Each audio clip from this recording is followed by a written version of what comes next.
Hello everyone, and thanks for hanging out with me. Yesterday Volkswagen released the info that on the newsroom site, Volkswagen Newsroom, that ID.3 will be coming as a GTX version. And yes, it has been talked about for a while, but it's not sure until they reveal it on the newsroom, so it's really official. Because if someone says, "Yeah, we're thinking of a GTX version," it doesn't mean it's gonna come. But now it's really official. They had the news that GTX ID4, ID5 will now get more equipment in the base version, and they will get a tiny bit of a different look in the stitching. I will show you in a second, and that every ID model will get its own GTX version. That means there will be an ID3 GTX and there will be an ID bus GTX, and I'm very excited about that. And when I read the news, when I read all of this, first I was extremely excited and happy and oh my god, and then I asked them, is this for real? Could this really be the case? And then this morning I got disappointed. And what is it all about? Well, I decided for myself that my next EV that I want to drive should be an all-wheel drive car. My thing is though that an ID4, ID5 is just too big for me. I don't need that much space. I really don't need it. And I love my ID3. I love how it drives. I love the size. I love how it handles. ID4, ID5 are great cars, but ID3 just fits me the best. And I would love an ID3 with all-wheel drive. And they have built one. So there is one in Wolfsburg, just a test vehicle that has twice the 150 kilowatt motor. So it has 300 kilowatt, 408 horsepower. Was just a thing they did, and it was long time ago that they built it. I think even at the time when I received my ID3, so almost 2 years ago. And this would be my car. I just really would love an all-wheel drive. Again, I love my ID3, but in the winter sometimes only rear-wheel drive can be a bit and all over putting down the power on the road. I really love all-wheel drive. It just feels amazing, and I want that. And then in here it says performance everyday suitable thanks to 4Motion dual mode all-wheel drive. And then it says the GTX model used 2 electric motors. And up here it said every ID model will get its own GTX version. So I thought this is a general thing. That means that every GTX will be all-wheel drive. And I was so excited. And I wrote them because it has been in the news before that it won't be all-wheel drive. And then they wrote me back and said, sorry, it's not going to be all-wheel drive. It's going to be a rear-wheel drive, but with more power, around 200 kilowatt or something. So from 150 to 200 kilowatt. And that now I'm very disappointed. I'm so sad. So please, Volkswagen, come on. I'm sure it fits in there. I'm sure they can strengthen the chassis a bit. That it's fine. It can be that cramped in the front. Come on, there must be space for the 80 kilowatt front motor in there. It would be amazing. It would be awesome car. And yeah, wrong decision. I want all-wheel drive. Damn it. Yeah, not gonna get it. Yeah, a bit sad about that, but life goes on. But interesting here in this whole article or whatever news is that first, I'm very excited to see that ID4 and ID5 GTX, a lot of success, that 40% of orders of ID4 or ID5 are GTX version.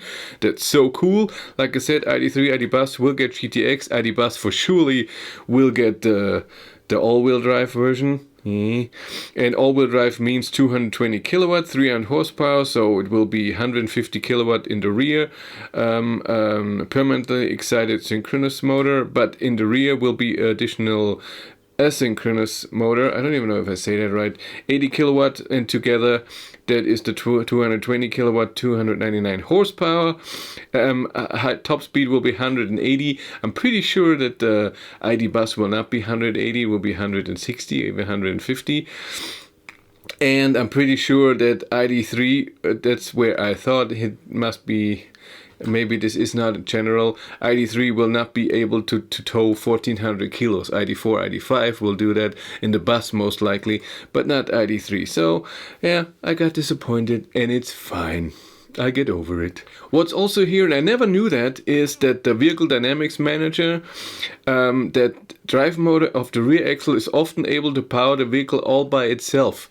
So that's why there's almost no difference in consumption between ID.4 and ID.4 GTX. Just when you push it, it's just a bit of more weight from the front motor. And as soon as the driver wants to shift to a sportier style or needs more traction, the front motor is activated. It takes place in just a few fractions of a second and smoothly, that is unnotable for the driver.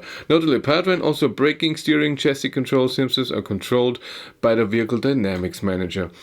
And that's great. Here you can also see ID.4 GTX 500 kilometers, WLTP range ID.5, GTX has 512 kilometers. They both have a different charging curve than the car that I tested. You can see here, here. I never know. It's horrible. I apologize.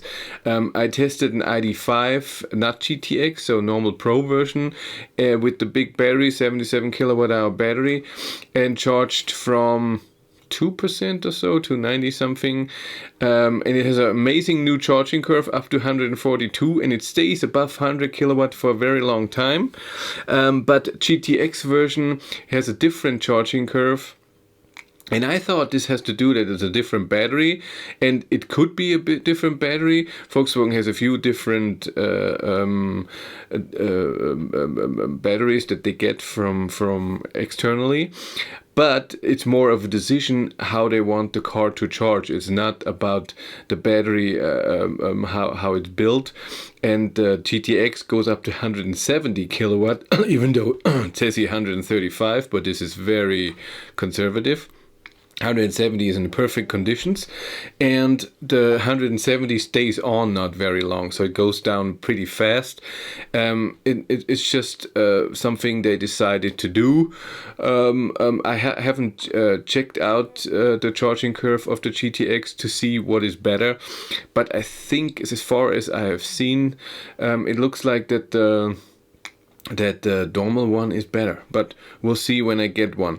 And then of course they're already talking here about latest software generation of plug and charge. This will come with ID software 3.1 plug and charge. When you have your Wii card connected to your Wii Connect ID app and the car, then you just plug in at Ionity, Aral, BP, Enel, Eon, and then other stuff that I never heard of, and then it will just start charging. But you also pay the price that you have in your WeCharge contract.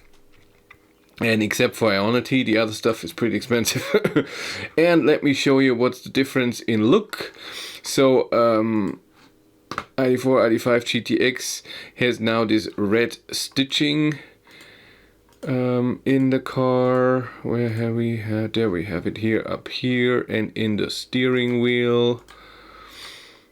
That will be the normal thing now.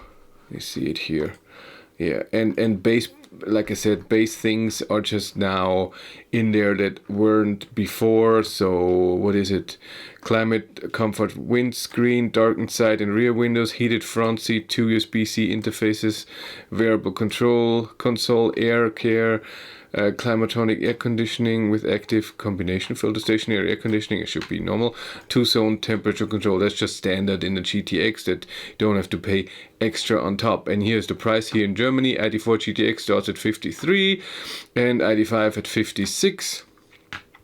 But of course you need different color and everything, and you want a few other packages, and then it's a different price.